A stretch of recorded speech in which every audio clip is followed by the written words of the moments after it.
Hello students, welcome back to the तांत्रिक physics classes. हम rotational dynamics कर रहे हैं और इसके PYQs कर रहे हैं। और प्रेजेंटली हम IIT के PYQs कर रहे हैं। कुछ हमने किए हैं, कुछ कर रहे हैं। Let us look at this question. In the figure shown ABC is a uniform wire. If the center of mass of the wire lies vertically below point A, then BC by AB is, ये एक wire है जिसको हमने ऐसे bend किया हुआ है, ऐसे ऐसे। ये A, it is B, it is C, ये 60 डिग्री का एंगल है। और इसका जो सेंटर ऑफ मास है इस वायर का, वायर AB और BC पार्ट का, इसका centre of mass lies just below beneath ए के नीचे इसका सेंटर ऑफ मास है, वर्टिकली बिलो ए के। सपोज यहाँ पर हो या इस लाइन पर है, इस लाइन पर वर्टिकली जो ए के बिलो है उसी पॉइंट पर सेंटर ऑफ मास है। सेंटर ऑफ मास निकालना क्या है? निकालना है BC length divide by AB length. ये आंसर हमें निकालना है। BC लेंथ और AB लेंथ किसके बराबर है? ऑप्शंस 1.85, 1.5, 1.37 और 3। ये हमारा क्वेश्चन है। देख लीजिए कैसे हम करते हैं। तो AB को समझो ये L1 लेंथ है और BC को समझो ये L2 लेंथ है। और ये जो BC by AB है, it will be L2 by L1। जो हमने नॉमेनक्लेचर यहाँ रखा, इस हिसाब से ये L2 by L1 होगा, क्योंकि हमने BC को L2 रखा और AB को हमने L1 रखा। अच्छा, तो बताइए इस सेंटर ऑफ मास का x कोऑर्डिनेट क्या है? x कोऑर्डिनेट इसका है सेंटर ऑफ मास का, that is L1 x1, this length और इस लेंथ का x कोऑर्डिनेट, ठीक, plus L2 x2 divide by L1 plus L2, ठीक। तो what is the centre of mass? x coordinate of centre of mass here, that is ये length L है ना, L1, इसका ये वाला कंपोनेंट, दिस कंपोनेंट B, चलो BM कंपोनेंट, क्योंकि सेंटर ऑफ मास का ये वाला कंपोनेंट x कंपोनेंट है, L का ये हॉरिजॉन्टल कंपोनेंट इस सेंटर ऑफ मास का x कंपोनेंट होगा, that is L1 cos 60, L1 cos of 60। चलो इसको x के बराबर भी रखो, चलो कोई भी x के बराबर हम इसको रखते हैं, हमें x निकालना है, ठीक। अच्छा चलिए, अब ये L1, what is x1? x1 is the centre of mass, x coordinate of centre of mass of this L1। तो वो किसके बराबर है? वो इसके बराबर, यहाँ से यहाँ तक। ये BN समझो, BN is the x coordinate of centre of mass of AB length, this much BN, ये वाला। So this is L1 by 2 cos 60, L1 by 2 cos 60 plus L2 this much of length, और इसका centre of mass, BC का centre of mass वो middle पर होगा, x coordinate उसका middle पर ही। So that will be L2 by 2 divide by L1 plus L2 is equal to L1 cos of 60। अब ज़रा सब्स्टिट्यूशन कीजिए इसका, दैट इज L1 by 2, ये L1 by 2 cos 60 is 1 by 2 plus L2 square, L2 square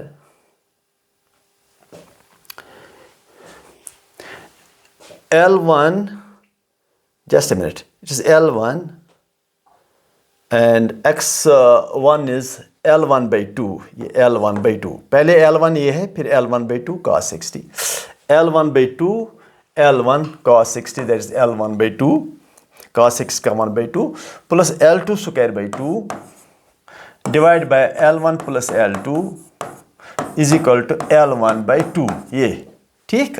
अच्छा, it is L1 square by 4 plus L2 square by 2 divide by L1 plus L2 is equal to L1 by 2। फिलहाल ठीक है, चलिए okay, copy कीजिए, pause लीजिए और copy कीजिए। हमें L2 बाई L1 जो x है ये निकालना है। चलिए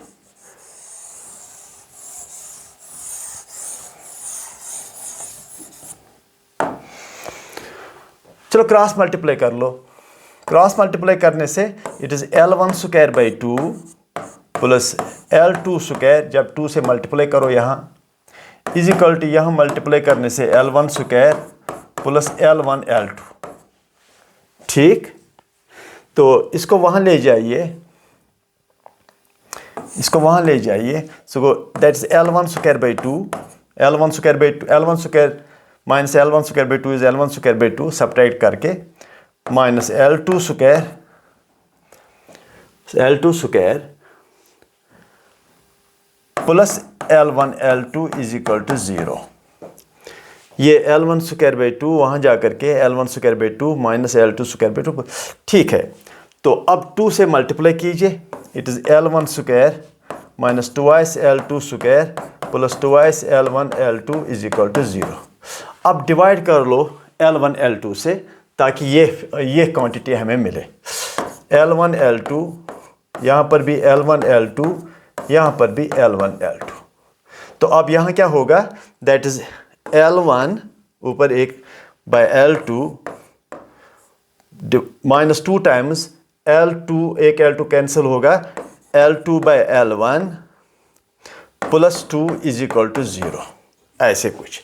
अब L2 by L1 is x, तो L1 बाय L2 ये जो है ये 1 बाय x हो गया। ठीक, माइनस 2 टाइम्स L2 बाय ये x हो गया प्लस 2 इज इक्वल टू 0।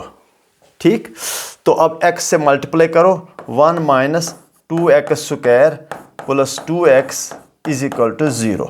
अब यहाँ x क्वाड्रेटिक हो गया, x मिलेगा हमें। ठीक, ये हुआ 1 माइनस को कॉमन निकालिए या उसको शिफ्ट कीजिए। शिफ्ट करने से क्या होगा, 2x square minus 2x square minus 2x minus 1 is equal to 0। जब हमने शिफ्ट किया उसको वहाँ, x is equal to 2 plus minus root of 4 plus 8 divide by 2, x is equal to 4, 2 to the 4, you are 2 plus minus you are root 12, so 2 root 2 by 4, 2 root 3, ये हुआ 1 plus root 3 by 2, 2 common निकाल कर, it is 1 plus 1.72 by 2, ये हुआ 2.72 by 2, ये हुआ 1.36। ये answer होना चाहिए। ठीक, x, क्योंकि x ही हमें निकालना था, ये x हमें निकालना था, यहाँ x निकालना था। सो L2 बाई L1 इन दो का जो रेशो है that is 1.36, 1.37 answer, close to, इसी को क्लोज है 1.37 शुड बी द आंसर। हो गया, अच्छा खासा क्वेश्चन था। ये थे 2 वायर्स ऐसे और ऐसे। हमें देखना था अगर सेंटर ऑफ मास इस सारे सिस्टम का just on the vertical line beneath ए अगर यहाँ है, तब जाकर हमें बताइए L2 बाई L1 किसके बराबर है। अच्छा खासा मैथमेटिक्स करना पड़ा, लेकिन आखिर में ये क्वेश्चन हल हो गए। अब अगर इसका शॉर्ट भी निकाल सकते हैं, यहाँ पर भी निकाल सकते हैं। ऐसे देखो, मैं शॉर्ट ऐसे बताऊँगा, यहाँ से आगे करने की ज़रूरत ही नहीं है। वो कैसे, ये जो चीज़ है मैं बताता हूँ। ये आपके पास इक्वेशन है 2x square minus 2x plus 1 is equal to 0। अब x को जो वैल्यू दिया है यहाँ पर दे दो, अगर ये सेटिस्फाई हो गया तो आंसर हो गया। अब आंसर जो है 1.37 है, उस वजह से ये थोड़ा सा कॉम्प्लिकेटेड हो जाता है, इसलिए आपको निकालना पड़ेगा। अगर आंसर 1 होता, 2 होता है, 3 होता है या 4 होता है, आप यहाँ सबस्टिट्यूट करके देख लेते। तो इसीलिए यहाँ से ही ख़त्म हो जाता है क्वेश्चन। लेकिन ये क्वेश्चन हमें पूरा इसलिए करना पड़ा क्योंकि आंसर था ना वो पॉइंट्स में था, that was in decimals, I mean 1.37। तो हो गया ये क्वेश्चन। क्वेश्चन नंबर 2, ये IIT लेवल के क्वेश्चन थे, थोड़ा सा मैथ करना पड़ेगा। 17th question, distance of the centre of mass of A solid uniform cone with its vertex is Z0 if the radius of the base is R, its height is H, then Z0 is equal to, ये एक कोन है 3 dimensional solid कोन जिसका radius R है और height समझो H है। ठीक, हमें देखना है सेंटर ऑफ मास कहां पर है, कहां पर है सेंटर ऑफ मास, इस पॉइंट से O से या इस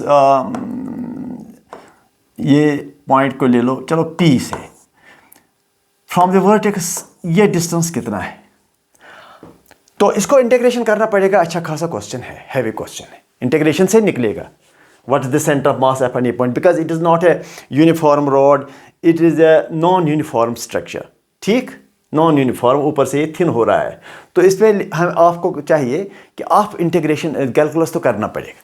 या आप याद रखो इस सिचुएशन में ये जो डिस्टेंस है, the centre of mass of this point from the base is h/4। ठीक है, याद ही रखो। या ऊपर से यहाँ तक बाकी क्या बचा, that is 3h/4। So from the vertex Z0 is 3h/4, from the base it is h/4। ये आप सॉलिड कोन के लिए याद रखो। ठीक, और इंटीग्रेशन करने की ज़रूरत नहीं है। तो ज़रा देखते हैं answer. 3h/4 if the radius of this is, then Z0 is equal to, from the top, from the vertex, the center of mass position from the vertex is 3h/4 answer। या from the base to the center of mass is h/4, ये याद रखना है। ठीक है, okay. 18th question,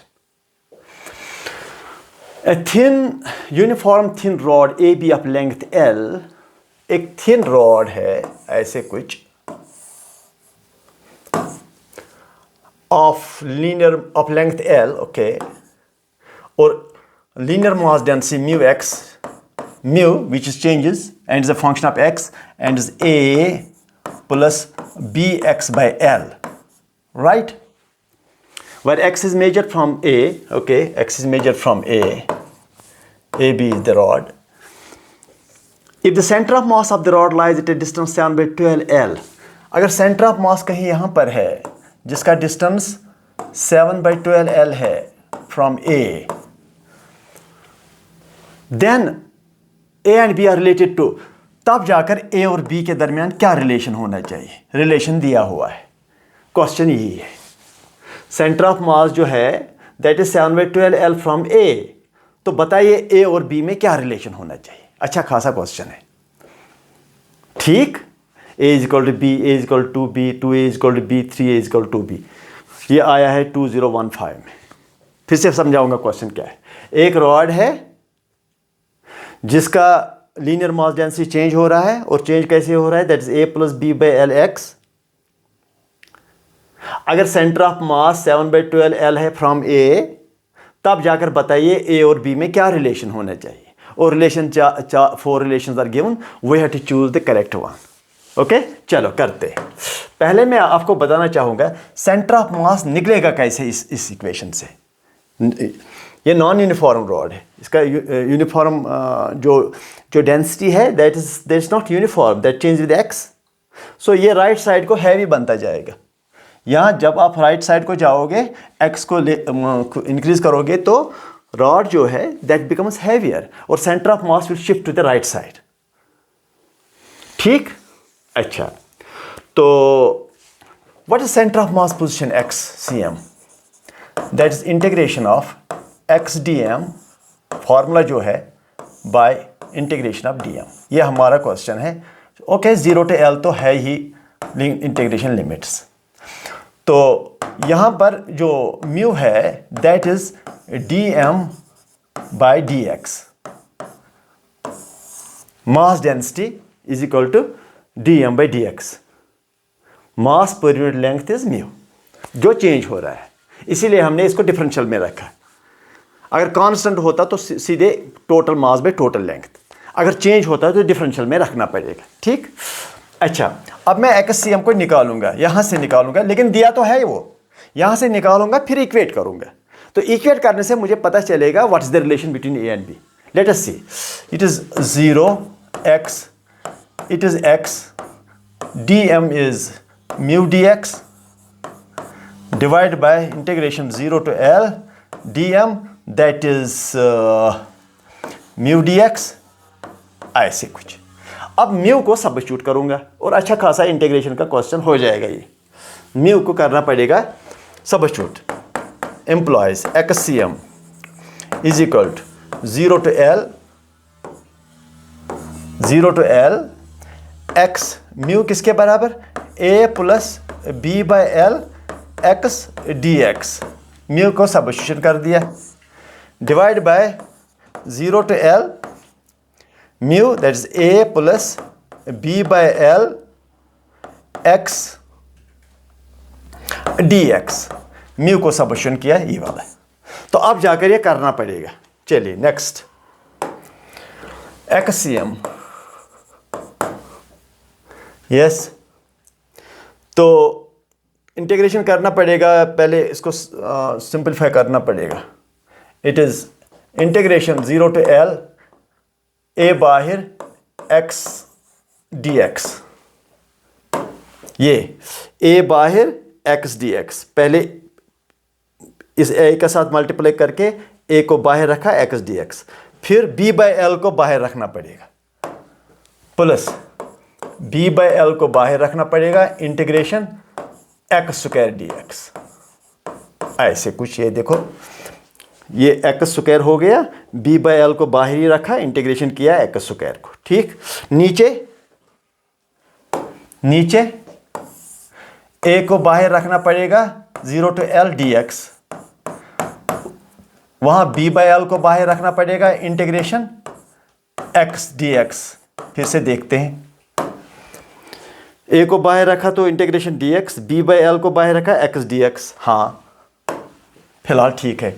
अब जरा देखो, ये a हुआ, x का integration L square by 2, x square by 2 वो हो गया एल स्क्वायर बाई 2, क्योंकि फिर x को वैल्यू देना है l, और ये वैल्यू देना ही नहीं है नीचे वाला वैल्यू, क्योंकि वो 0 है। ठीक है, अब चलो दूसरा step, it is b by L, ये हुआ एक्स क्यूब बाई 3, लेकिन जब सब्स्टिट्यूट करूंगा l तो हो गया L cube by 3 divide by, ठीक है, ये हुआ, ये खत्म। a बताइए x का वैल्यू क्या देंगे, l plus b by L, और x का इंटीग्रेशन एक्स स्क्वायर बाई 2, लेकिन l को सब्स्टिट्यूट करने से हो जाएगा एल स्क्वायर बाई 2, राइट। और अगर मैं आगे लिखूं तो मैं आगे लिख सकता हूं जो मुझे दिया है आंसर इसका, centre of mass of the rod is given. लेकिन फिलहाल मैं यहां कुछ करना चाहता हूं। देखो ऊपर क्या है, चलो एल स्क्वायर को ऊपर कॉमन निकालो, अंदर रहेगा a by 2 plus b by 3, क्योंकि एल स्क्वायर कॉमन है, यहाँ एल स्क्वायर रहेगा ना ऐसे, तो एल स्क्वायर कॉमन, तो नीचे एक एल खत्म, नीचे एल कॉमन निकलेगा, a प्लस b बाई 2। ठीक, फिलहाल तो ठीक चल रहा है। अब ये एक एल तो खत्म हो गया, अब ये दिया है, कितना दिया है, जो वहां क्वेश्चन में दिया है, क्वेश्चन में ये दिया है 7/12 एल,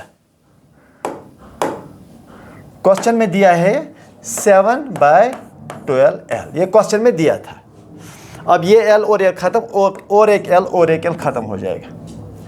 अब क्रॉस मल्टीप्लाई करो, ये हुआ 12 इंटू a बाई 2, वो हो गया 6a, plus 12 into b by 3, वो हो गया 4b, जब मल्टीप्लाई करोगे बाज़ाब्ता, इज इक्वल टू, ये हुआ 7a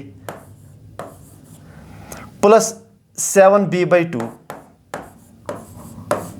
ऐसे कुछ। अब a को, ये जो 7a है, चलो 6a को उधर ले जाइए, या 7b/2 को यहाँ ले आइए। It is 4b minus 7b/2। इसको मैंने यहाँ लाया, 4b यहाँ ही रखा, 6a को वहाँ ले जाओ, that is 7a minus 6a। ठीक, ये हुआ 8 माइनस 7 हो गया b/2, ये हो गया a। b is equal to 2a should be the answer. ऐसे देखो, that is the relation between b and a, जो आंसर होना चाहिए। देखिए आंसर क्या है। b, फिर से देखते हैं, b is equal to a, b is equal to 2, ये है c is the answer, b is equal to a, that is the answer.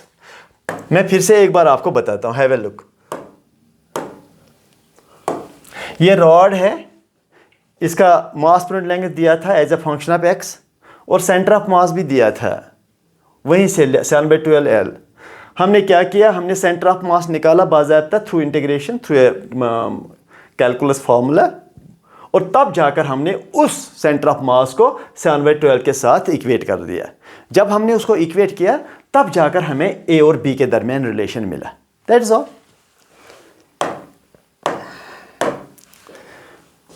Nineteenth question, a thin bar of length L has mass per unit length lambda that increases linearly with distance from one end. If its total mass is m and its mass per unit length at the lighter end is lambda 0, then the distance of the center of mass from the lighter end is। Question कुछ ऐसे में समझाता हूं आपको। ये देखो, ये एक रॉड है, इसका मास पर यूनिट लेंथ डेंसिटी बढ़ जाता है, लीनियरली बढ़ जाता है। लीनियरली बढ़ जाता है तो यहां इस पॉइंट पर जो मास पर यूनिट लेंथ है, डेंसिटी जो यहां पर है, इस एंड पर दैट इज लैम्डा 0।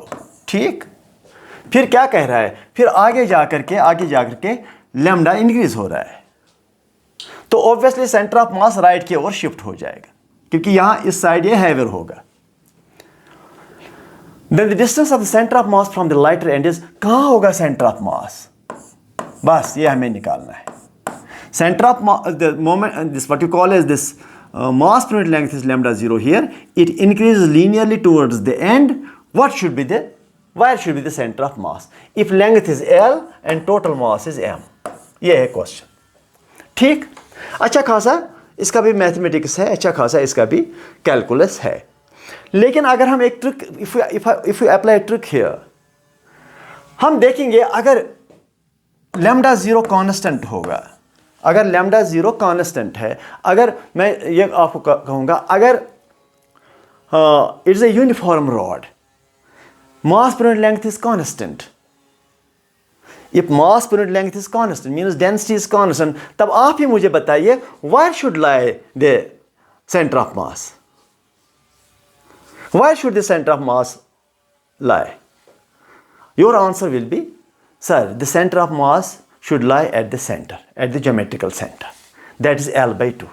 अगर ये कांस्टेंट है, और कांस्टेंट अगर है तो m/L के बराबर होगा, और अगर ऐसा कुछ है तो सेंटर ऑफ मास यहां पर होगा L/2 पर। लेकिन फिलहाल जो मास पर यूनिट लेंथ है, mass density, that is not uniform. लेकिन अगर यूनिफॉर्म होता तब जाकर सेंटर ऑफ मास यहाँ है। तो अब मैं क्या करता हूँ, मैं मास पर यूनिट लेंथ लैम्डा 0 को कांस्टेंट रखूंगा और रखूंगा m/L, और यहाँ पर सब्स्टिट्यूट करूंगा m/L, लैम्डा 0 को m/L सब्स्टिट्यूट करूंगा, जिसमें आंसर आएगा L/2, वही ऑप्शन है जिसमें आंसर क्या आएगा, L/2, that is the option. Because अगर लैम्डा 0 m/L है, कांस्टेंट है, तब जाकर सेंटर ऑफ मास होना चाहिए इधर। तो मैं ऑप्शंस में लैम्डा 0 इक्वल टू m/L रखूंगा और देखूंगा किस ऑप्शन में आंसर आएगा L/2। जिसमें L/2 का आंसर आएगा वही आंसर है। तो आप चेक कर सकते हैं। चलो पहले मैं चेक करता हूं, पहले का L/2 माइनस L स्क्वायर है 4m, ये वाला लेमडा 0 को लिखो m/l, m cancels, this cancels, that is l/2 minus l/4। ये l/2 के बराबर नहीं होगा ना, मैं d को चेक करूंगा, ये भी नहीं आएगा क्योंकि l/3 है, ये भी नहीं आएगा, यहाँ l/3 है, यहाँ कैंसिल होकर के ये भी नहीं आएगा। मैं फोर्थ को चेक करूंगा, अगर नहीं हुआ तो अब मैं इस सी को चेक करूंगा, लेकिन दूर से लगता है ये प्लस है, ये भी प्लस है, प्लस में नहीं होगा क्योंकि माइनस में ही होगा, या पहला होगा या लास्ट होगा, तो मैं डी को चेक करूंगा। कॉन्सेप्ट को सीखो अच्छी तरह से कि अगर मैं लेमडा 0 को कांस्टेंट रखूंगा तब जाकर सेंटर ऑफ मास l/2 पर आना चाहिए। इसलिए मैं गिवन ऑप्शंस में क्या करूंगा, मैं गिवन ऑप्शंस में लेमडा 0 को m/l रखूंगा। अगर मैंने m/l रखा फिर सेंटर ऑफ मास कहां आना चाहिए, l/2 पर, तो जो मुझे l/2 का आंसर देगा by the substitution L0 is equal to m/l, that is the correct answer. तो let me go to the D option. D option में 2l/3 माइनस लेमडा 0, ये वाला lambda 0, that is m/l, l square by 6m, 1 and cancels, m cancels, it is 2l/3 minus l/6, LCM 6, it is 4l minus l, that is 3l/6, 3l/6, that is l/2 answer. D is the answer. तो ये हमने trick इस पे apply किया, वरना अच्छा खासा integration इस पे करना पड़ेगा, अच्छा खासा integration, but this is the only answer, therefore we need not go to the integration calculus. So हमने क्या किया, मैं फिर से बताता हूं, हमने किया, मैंने लेमडा 0 को कांस्टेंट ही रखा, कांस्टेंट रख करके इसको m/l का सब्स्टिट्यूशन कर दिया, जिसमें मुझे जिस ऑप्शन ने मुझे दिया centre of mass at the rod centre, that is the correct answer, because this is boundary condition. अगर ऐसा होता तो सेंटर ऑफ मास सेंटर में ही आना चाहिए, तो जिस ऑप्शन से मुझे ये मिला that is the correct option. हो गया, डी इज द आंसर। तो ये सीख लो, ये कॉन्सेप्ट।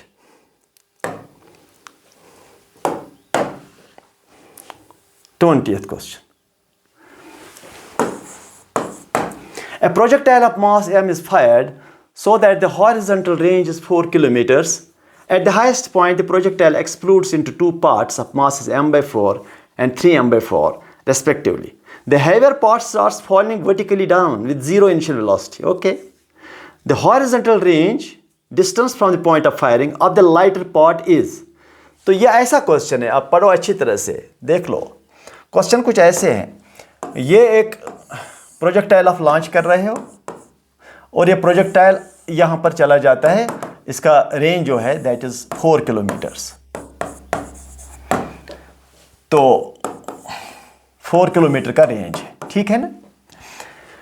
और vertical force, this projectile falls under gravity, और ग्रेविटी के हिसाब से इट्स ए पैराबोलिक पाथ, ठीक। ग्रेविटी के हिसाब से under gravity it has a parabolic path.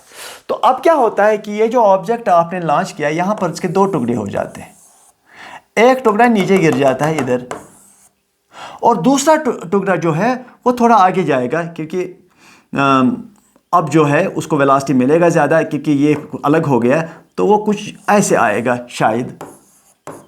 हमें देखना है ये दूसरा टुकड़ा जो है इसका रेंज कितना होगा, ये निकालना है।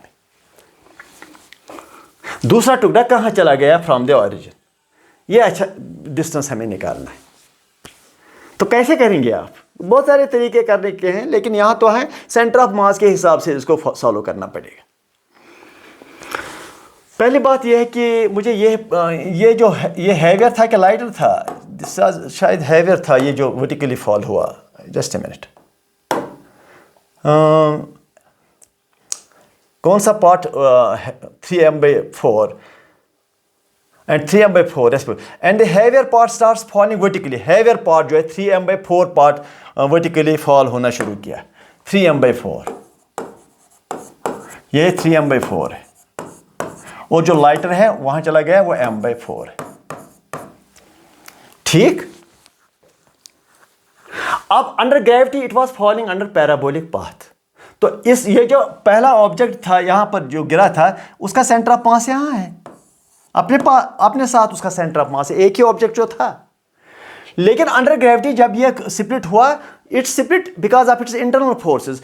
Internal forces will not change the position of the centre of मास। मतलब ये जो दो पार्ट, ये जो यहाँ गिरा और ये यहाँ पहुंचा, इन दो का सेंटर मास, इन दो ऑब्जेक्ट्स का सेंटर ऑफ मास जो है वो यही पाथ फॉलो करता है। यह सोचने वाली बात है। ये ऑब्जेक्ट यहाँ गिरा और ये आगे यहाँ पर आया, अगर मैं इनका सेंटर ऑफ मास निकालूं वो इसी पाथ पर होगा। और लास्ट में जब ये यहां गिरा और ये यहां गिरा, सेंटर ऑफ मास वही है जहां ओरिजिनल ऑब्जेक्ट को गिरना था। The reason is there is no additional force. पहले भी ग्रेविटेशनल फोर्स था, अब भी वही ग्रेविटेशनल फोर्स है, तो कोई एडिशनल फोर्स तो आया नहीं। इसलिए जो पहले ऑब्जेक्ट का सेंटर ऑफ मास नीचे गिरा, दो पार्टिकल बन करके उनका सेंटर ऑफ मास, दो पार्टिकल का जो रिजल्टेंट सेंटर ऑफ मास है, दो पार्टिकल का सेंटर मास, वो पहले बॉडी का centre of mass he follow करेगा। बिकॉज पहले भी ग्रेविटेशनल फोर्स था, अब भी वही ग्रेविटेशनल फोर्स के अंडर वो दोनों ऑब्जेक्ट्स गिर रहे हैं। मतलब ये पार्टिकल यहाँ, ये यहाँ, और ये पार्टिकल यहाँ, ये यहाँ, सेंटर ऑफ मास इसी पाथ पर होगा और गिरेगा तो ये सेंटर ऑफ मास, ये इन दो ऑब्जेक्ट्स का यही सेंटर ऑफ मास होगा। तो अब यहां से ये डिस्टेंस है आधा, और यहां से यहां 2 किलोमीटर। वजह ये हाफ है क्योंकि वर्टिकली गिरा, ठीक। और यहां से यहां समझो x, मुझे x निकालना है, तब जाकर 4 + x ये ऑब्जेक्ट गिरेगा m/4। तो बताइए क्या फॉर्मूला यहाँ, ये अगर ये सेंटर ऑफ मास है इन दो ऑब्जेक्ट्स का, तो 3/4m into 2 kilometre is equal to m/4 into x। 4 cancels, m cancels, x is equal to 6 kilometres. ये 6 किलोमीटर हो गया। अब जाकर ये जो दूसरा पार्टिकल है, लाइटर पार्टिकल, कितना आगे गया? ये तो 4 kilometre plus 6 kilometre, 10 kilometre. Answer. Concept ये था कि जो पहले ऑब्जेक्ट अगर ये नहीं स्प्लिट होता, जो इसका centre of mass path follow करता है, दो ऑब्जेक्ट्स स्प्लिट करके वही सेंटर ऑफ मास फॉलो करेगा जो उनका है, दो का रिजल्टेंट सेंटर ऑफ मास वही सेंटर ऑफ मास फॉलो करेगा। क्योंकि पहले भी ग्रेविटेशनल फोर्स के अंडर ये पाथ था और अब भी ये ग्रेविटेशनल फोर्स के अंडर ही ये पाथ होगा। There is no additional force, there is no external force other than gravitational force. Answer. चलिए okay. 21. A projectile moving vertically upwards with a velocity of 200 meters per second. ये है object, it moves up 200 meters per second at a height of, कितना height है? 490 metres का height है, ठीक। चलिए, splits into 2 equal parts। ये दो पार्ट्स में स्प्लिट हो जाता है, दो पार्ट्स में स्प्लिट हो जाता है, एक पार्ट ऊपर और दूसरा पार्ट पता नहीं। और इस पार्ट का जो वेलोसिटी है, इस पार्ट का वेलोसिटी वो देखना पड़ेगा। One part starts moving vertically upwards with a velocity 400 meters per second। ये पार्ट 400 मीटर्स पर सेकंड के हिसाब से चल रहा है। अगर इसका मास m है तो इसका मास m/2 है, ठीक। अब दूसरा पार्ट जो ये है m/2, कह रहा है कि इसको कितना टाइम लगेगा नीचे गिरने में, क्योंकि ये 490 पर ये स्प्लिट हो गया। एक तो ऊपर की ओर जा रहा है 400 मीटर्स पर सेकंड के हिसाब से, पहले इसका वेलोसिटी था 200 मीटर पर सेकंड, लेकिन जब स्प्लिट हुआ, अंदर से ही स्प्लिट हुआ, दो पीसेस को हो गए, एक पीस ऊपर की ओर 400 मीटर पर सेकंड से जा रहा है। हमें देखना है जो दूसरा पार्ट ये है, इसको कितना टाइम लगेगा गिरने में। तो पहले मुझे इसका चाहिए वेलोसिटी क्या है, इसका वेलोसिटी मैं निकालूंगा। हाँ, अगर इसका वेलोसिटी निकला तो फिर हो जाएगा। तो इसको लगाइए मोमेंटम कंजर्वेशन पहले। What is the momentum before it splits? What is momentum before it splits? That is 200 m. 200 m. Velocity into mass. What is momentum of these two after they split? The same. Momentum before, momentum after. It is 400 into m by 2 plus m by 2 दूसरे का मास, उसका velocity पता नहीं, उसका velocity पता नहीं, वो you निकालना पड़ेगा। ठीक, अब it is 200 m is equal to, ये भी हो गया 200 m plus m by 2 u। 200 m cancels, यहां 0 हो गया, m बाई 2 u, मतलब u इज इक्वल टू 0। मतलब ये दूसरा ऑब्जेक्ट जो है, ये वाला ऑब्जेक्ट, ये रेस्ट में आ जाता है। जब ये स्प्लिट हो जाता है उसको ज़्यादा वेलोसिटी मिलता है, लेकिन जो ये वाला ऑब्जेक्ट है इसको वेलोसिटी 0 हो जाता है। अब इसको कितना टाइम गिरने में लगेगा ये 490 मीटर्स, क्योंकि हम नीचे आएगा, तो अब टाइम क्या लगेगा? जब इनिशियल वेलोसिटी 0 होता है, आप किसी चीज़ को रिलीज करते हो तो उसको कितना टाइम लगता है नीचे गिरने में? वो फार्मूला वेल नोन है, that is 2h by g। That is well known formula. Root of 2, what is h? 490 divide by g, that is 9.8। तो ये है ऊपर 0.8 और 9 बाई 9.8, ये हो गया रूट 100, हो गया 10 सेकेंड्स आंसर। तो ये स्प्लिट जब होता है, ये सेंटर ऑफ मास के साथ रिलेशन ही नहीं है इसका, तो ऊपर जब ये जाएगा 400 से और दूसरे ऑब्जेक्ट को रेस्ट में आना है, because they have to conserve the moment. Momentum before is equal to momentum after the splitting. ये क्वेश्चन 10 सेकेंड्स का आंसर है। देखते हैं answer. 10 seconds. A projectile moving vertically upwards with a velocity 200 meters per second breaks into two equal parts at a height of 490 meters. One part starts moving vertically upwards with a velocity of 400 meters per second. How much time after the breakup will the other part hit the ground? Khatam. After 10 seconds, it will start falling. Its initial velocity is 0. It will start falling the distance 490. You write this formula and get the answer. ठीक, okay, चलिए। 22. 2 point masses m1 and m2 are in the outer space far from gravitational influence of other objects at a distance r from each other. They move in circular orbits about their center of mass with angular velocity omega1 for m1 and omega2 for m2. In that case, what should be the answer? ये इसमें से कौन सा answer है? 1 minus F omega 1 is equal to F omega 2, omega 1 is equal to omega 2, F omega 1 is equal to this, F 1 is equal omega 1 is equal to omega 2 independent on F. देखना पड़ेगा। ये है एक object, इसका mass है F M, fraction of M, क्योंकि ये बाकी फ्रैक्शन 1 माइनस एफ एम है, fraction of M.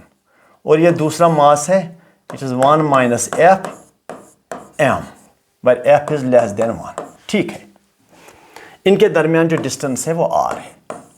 Centre of मास समझो, चलो सेंटर ऑफ मास समझो ये है, और ये दोनों इसी सेंटर ऑफ मास के इसी सेंटर ऑफ मास के इर्द गिर्द घूमते हैं।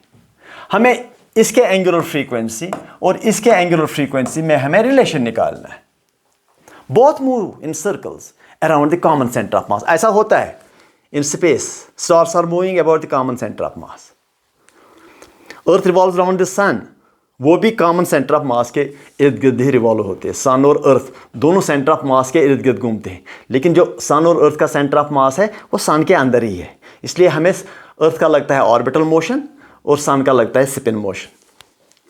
हमेशा दो ऑब्जेक्ट जो स्पेस में होते हैं वो सेंटर ऑफ मास के इर्द गिर्द ही सर्कल में घूमते हैं, लेकिन हमें ये लगता है यहाँ पर earth moves in around the sun in the big orbit and sun does not move in the orbit, but sun is moving but about the center of mass common earth and the sun, but that is inside the sun. अब जरा देखो इसको कैसे किया जाएगा। देखिए ये मास F M है और ये दूसरा मास है suppose F minus 1 minus F M.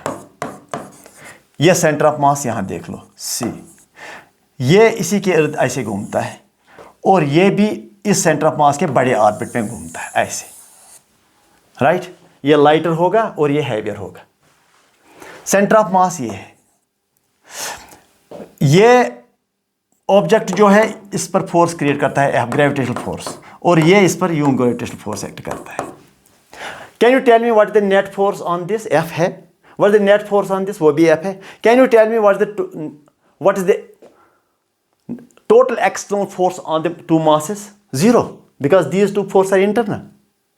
अगर मैं दोनों masses को सिस्टम लेता हूं, दोनों मास को मैं सिस्टम लूंगा, what is the external force? Zero, because जब मैं दो मासेस को सिस्टम लेता हूं then F and F they are become internal forces. और अगर ये इंटरनल फोर्सेस हो गए सिस्टम के लिए, तब जाकर centre of mass will remain there centre of mass, the center of mass of the combination, the center of mass of the two body system will remain at rest. यह centre of मास अपनी जगह रहेगा। अब देखो, जब यह object यहां आता है सर्कल में घूमते घूमते, ठीक, सर्कल में घूमते घूमते, यह ऑब्जेक्ट को यहां आना है ताकि सेंटर ऑफ मास फिर से वही अपनी जगह, यह यहां आएगा और ये यहां आएगा, सेंटर ऑफ मास अपनी जगह, ताकि अगर इसने एंगल थीटा कट किया तो इसने भी इस डायरेक्शन में थीटा ही एंगल कट किया। ये यहां से यहां गया, थीटा कट किया, ये यहां से यहां गया, इसने भी थीटा ही कट किया इसी टाइम में। तो ये भी थीटा और ये भी थीटा। ये हाँ, डिस्टेंस इसने ज्यादा कवर किया, वो ठीक है, इसने कम डिस्टेंस कवर किया, लेकिन एंगल इसने भी उतना ही कट किया और एंगल इसने इतना भी कट किया in the same time. Therefore angular velocity इसका और इसका एंगुलर वेलोसिटी इक्वल है। So ω1 is equal to ω2 under all conditions. That does not depend on this f and this f. How much fraction is here and how much fraction is here. मास का कितना fraction ये है और मास का कितना fraction वो body है, उस पर डिपेंड नहीं करेगा। वो डिपेंड इस पर है कि कोई एक्सटर्नल फोर्स है नहीं। These two forces are internal for the system of two masses. Therefore, their center of mass has to be at rest. If the center of mass has to be at rest, then this angle should be equal to this angle in the same time. Therefore, angular velocity is the same. Answer. ये देखो, ω1 is equal to ω2 and is independent of f. Independent of f. कोई fraction की बात नहीं, ये ज़्यादा हो सकता है, ये कम हो सकता है, ये कम हो सकता है, ये ज़्यादा हो सकता है। Doesn't matter. हो गया।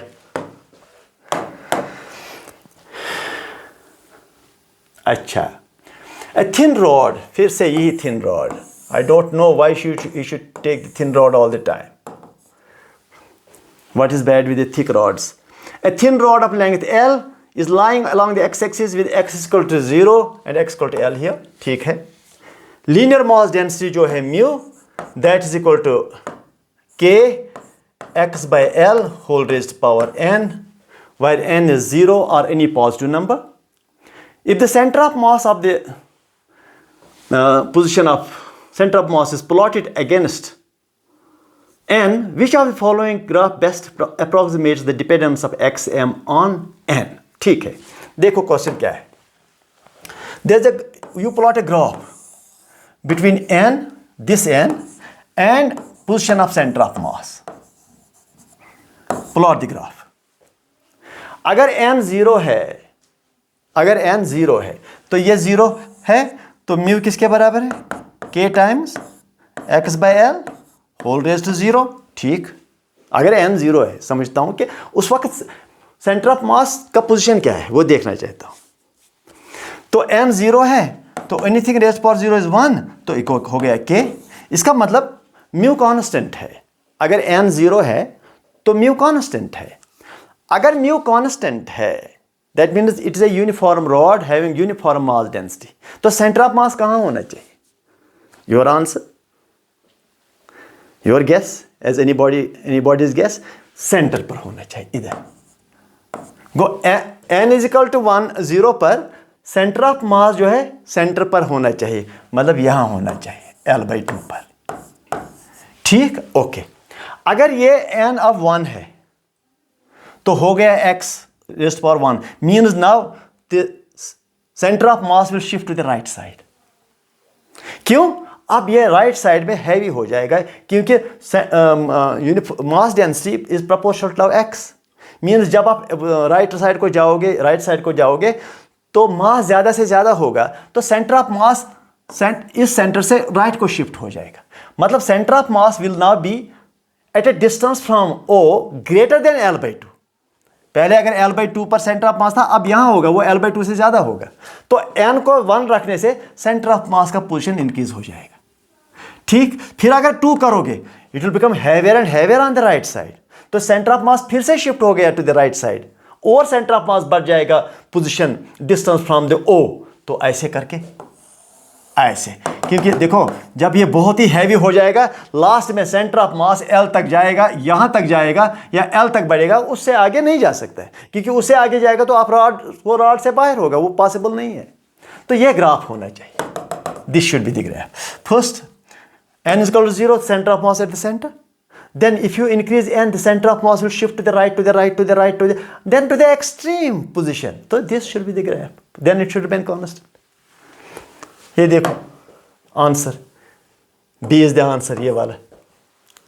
Very nice, good question.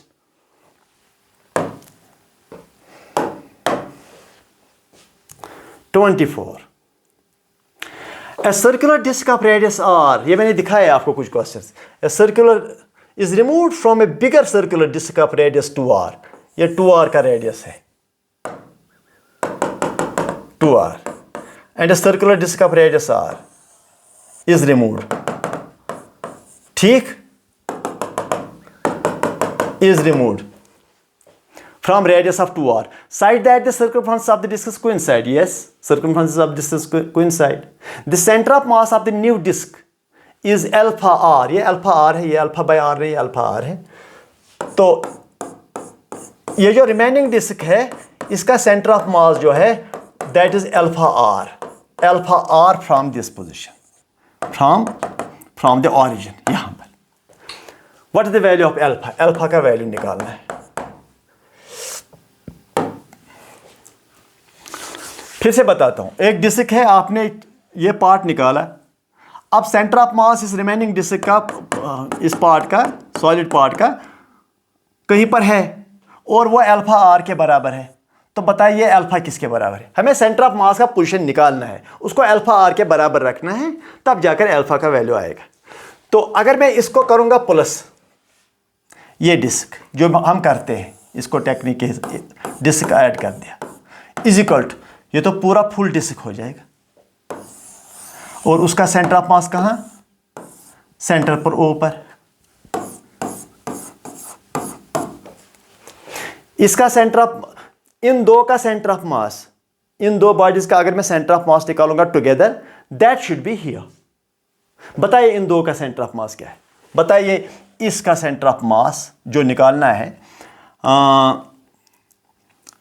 इन दो का कंबाइंड सेंटर ऑफ मास, इसका एरिया A1, इसका सेंटर ऑफ मास x1 प्लस इसका एरिया A2, इसका centre of mass x2 divide by A1 plus A2 is equal to इसका centre of mass that is 0, origin, पूरा origin पर हो गया।